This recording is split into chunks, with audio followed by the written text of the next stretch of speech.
If you wanted to build like a global pop culture icon completely from scratch, what would your blueprint even look like? I mean, you probably wouldn't start with 1950s liberation philosophy, 1980s Madison Avenue advertising tactics, and like 2025 artificial intelligence white Right, papers. yeah, you definitely wouldn't. But that is exactly what went into the architecture of Keeno Worldwide. Which is wild because it completely shatters our usual understanding of how a cultural phenomenon is built. I mean, we tend to look at these massive artists and just assume their success is some mystical combination of, raw talent and really lucky timing. Exactly. We look at the finished skyscraper, but we completely ignore the engineering that went into the foundation. Yeah, we just see the shiny exterior. So for today's deep dive, we are actually pulling up the foundational blueprints of Keeno Worldwide-born Keenen Dangirwa. And our sources for this are just incredibly revealing. They really are. We aren't looking at album reviews or chart statistics or anything like that. We are going straight to the intellectual DNA sequence found in the newly compiled book, The Life and Times of Keeno Worldwide. Specifically, we are unpacking his acknowledgments and his extensive bibliography. And, it might sound kind of counterintuitive to spend time on the parts of a book that most people just skip right over. Right, the pages everyone flips past. Exactly. But when you look closely at who a creator actually thinks and what they read when no one is watching, you discover the raw materials that built their mind. So our mission today is to figure out how a determined kid from Pretoria, South Africa, synthesized history, global hip-hop, deep philosophy, and bleeding-edge technology into this massive global blueprint for success. And more importantly, we want to extract the actual lessons you can use from his meticulous approach to building a legacy. Because before you can understand the brand that is, Keeno Worldwide, you really have to understand the anchor of the man himself. Definitely. And his acknowledgments open with this deep, deep reverence for his roots in Pretoria. He attributes his entire foundation to his parents, actually thanking them for planting. And this is a quote, seeds of resilience, rhythm, and righteousness. Wow. Yeah, and he follows that up by saying they raised both a warrior and a dreamer. That specific pairing, the warrior and the dreamer, it seems incredibly deliberate. Because a dreamer without the warrior's armor usually gets chewed up by the music industry within like a few years. Oh, absolutely. Eaten alive. Right. Yeah. But a warrior without a dreamer's vision is just fighting for the sake of fighting, like without any long-term destination. So he's acknowledging that his parents equipped him with both the imagination to see a completely different future and the sheer grit required to survive the march to get there. Yeah, and he also creates this very stark firewall in the text between Keenen, the human being, and Keeno Worldwide, the brand. Which is an important distinction. Yeah. Very. He actually thanks himself, like the man, Keenen, for intentionally choosing the harder road. The quote is, for choosing integrity over image, substance over hype, purpose over applause. So he basically views the Keeno Worldwide persona as a vessel.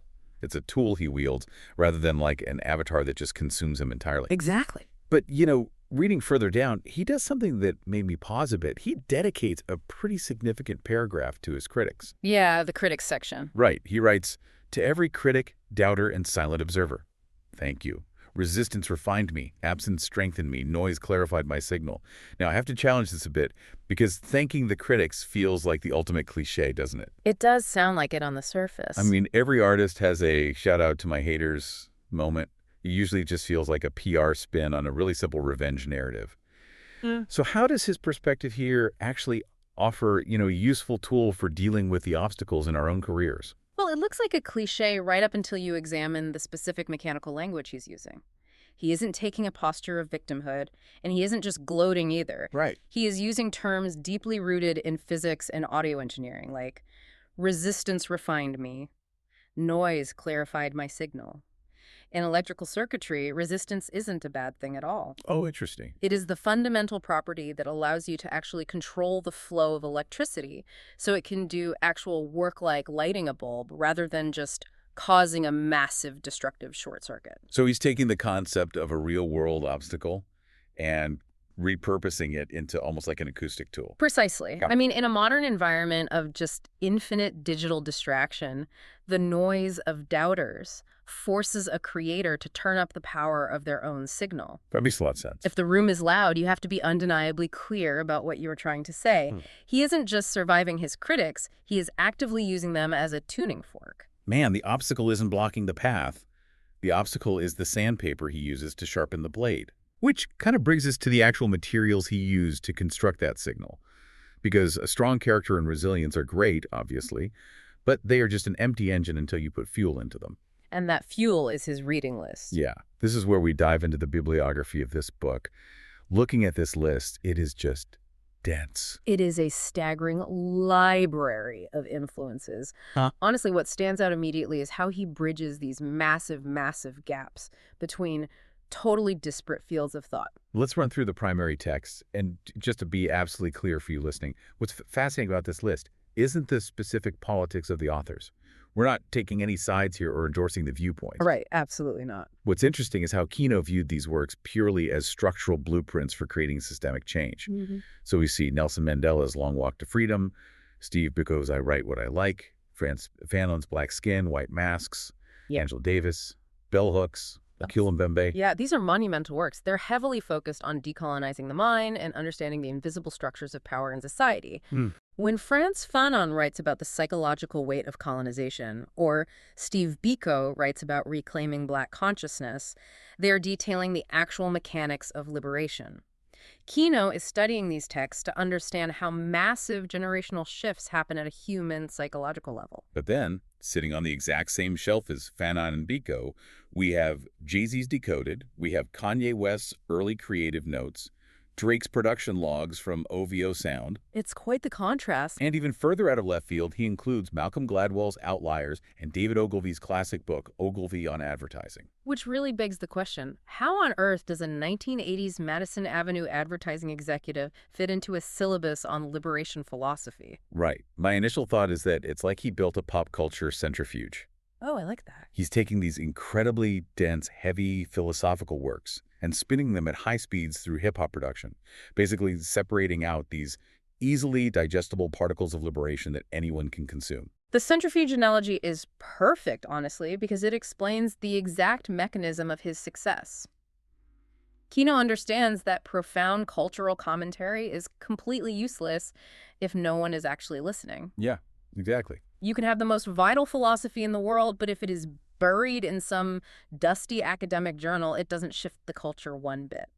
So he studies Biko and Fanon to figure out what needs to be said regarding the new Black South African identity, which he also references through the work of Kamatsa Lebon, by the way. Yes. But then he studies David Ogilvy and Jay-Z to understand how to package, brand, and scale that exact message globally. Right, because David Ogilvy wrote the literal Bible on how to craft an irresistible headline, how to capture attention in the first 3 seconds, and how to build a brand identity that people implicitly trust. And Jay-Z's book. Jay-Z's Decoded is essentially a masterclass in how to take the really harsh, complex realities of street life and encode them into stadium-status pop structures. Keeno synthesizes all of this. It's brilliant. He realizes that the beat, the hook, and the visual aesthetics, those are the Madison Avenue billboard. But the lyrics themselves, the core message, that contains the liberation literature. It's like hiding the bitter medicine of harsh societal truths inside the sweet coating of a global party anthem. Exactly. You draw people in with the rhythm and the style, and once they are firmly inside your world, you hit them with the substance. And that idea of drawing people into his world leads directly to a massive paradigm shift in how he manages his audience. Oh, this part is fascinating. Because in his acknowledgments, he completely rejects the traditional model of a centralized artist, just broadcasting out to passive consumers. He explicitly refers to his fans as the worldwide tribe. Yeah, he writes, let me find it. You are not just listeners, you're co-authors of this legacy. Every repost, every lyric quoted, every show attended, every message sent during moments of doubt, it all mattered. He is acknowledging that the ecosystem they built together is the actual product, not just the songs themselves. But let me push back on this idea of the audience as co-authors, though. Because usually, if everyone holds a paintbrush, the canvas just turns into a muddy brown mess, you know? Sir, designed by committee. Right. If an artist listens to everything the crowd wants, they end up with a really watered-down product. So where does his singular, uncompromising vision end and the crowd's influence begin? Like, is he leading this tribe, or are they dictating his creative choices? That is always the danger of crowdsourcing creativity. But Keeno isn't crowdsourcing the creation of the art. He is crowdsourcing the cultural impact of the art. Oh, I see. Look at another text in his bibliography. Ari Herstand's How to Make It in the New Music Business. Keeno fundamentally understands the modern digital feedback loop.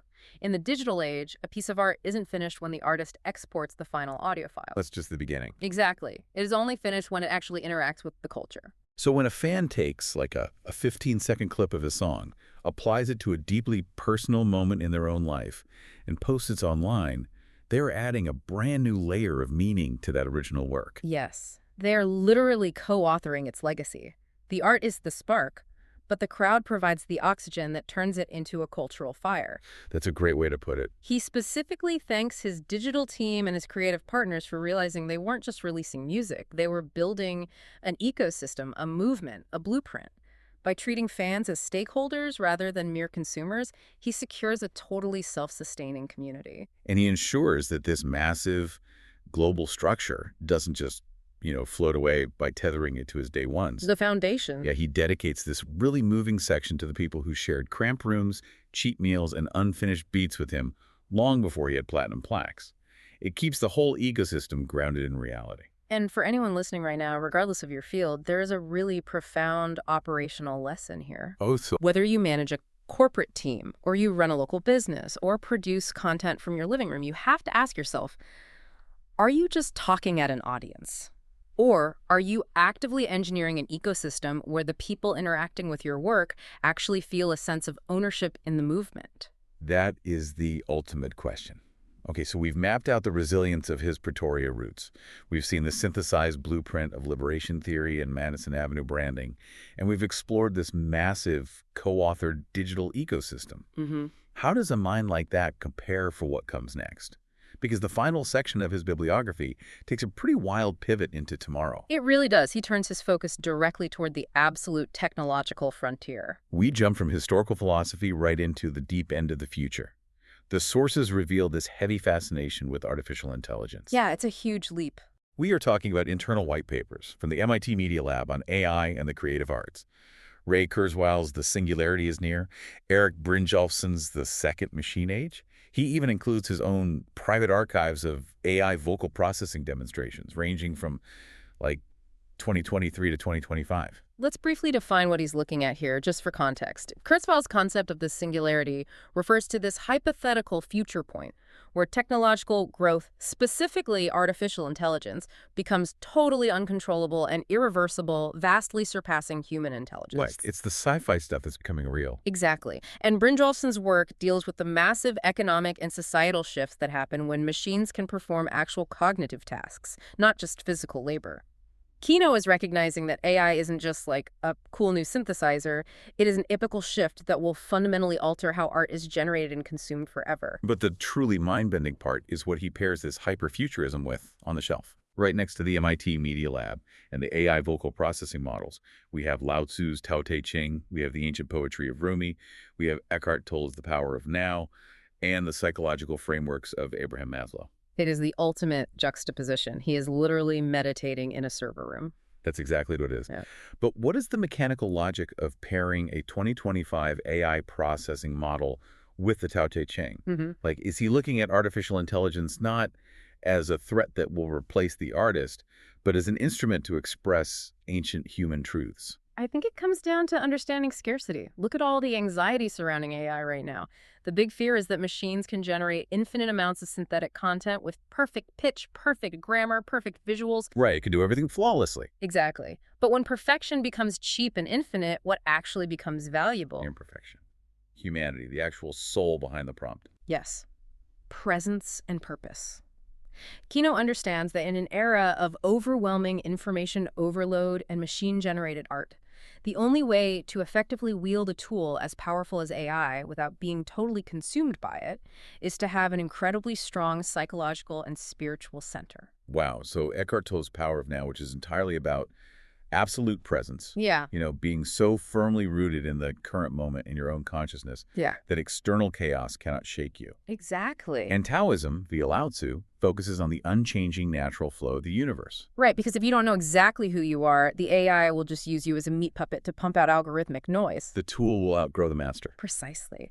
But because Keeno spent years clarifying his signal, studying his roots, absorbing liberation philosophy, and grounding himself in ancient spiritual wisdom, his core identity is basically an impenetrable firewall. So he can sit in a studio and use an advanced AI model to create, complex vocal harmonies that a human larynx literally couldn't ever produce. Yeah. But the lyrics themselves, and the pure intention driving that synthetic sound, remain undeniably grittily human.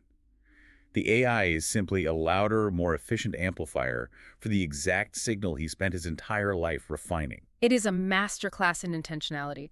Every single source he consumed, every person he chose to thank, and every philosophy he integrated served a distinct structural purpose in the architecture of his life. Let's pull the threads of this blueprint together. We started with the mission of decoding the intellectual DNA of Keeno Worldwide. He began with the raw resilience of his Pretoria upbringing.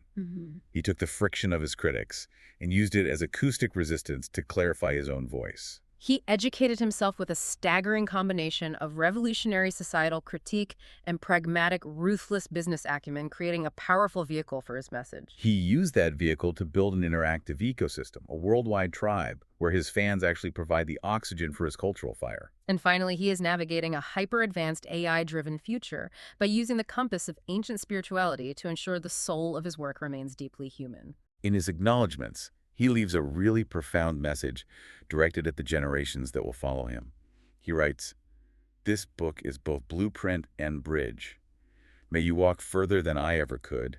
May you build higher because you did not have to start from scratch." That's beautiful. And he ends with a line that really lingers. He says, "This book is not a conclusion.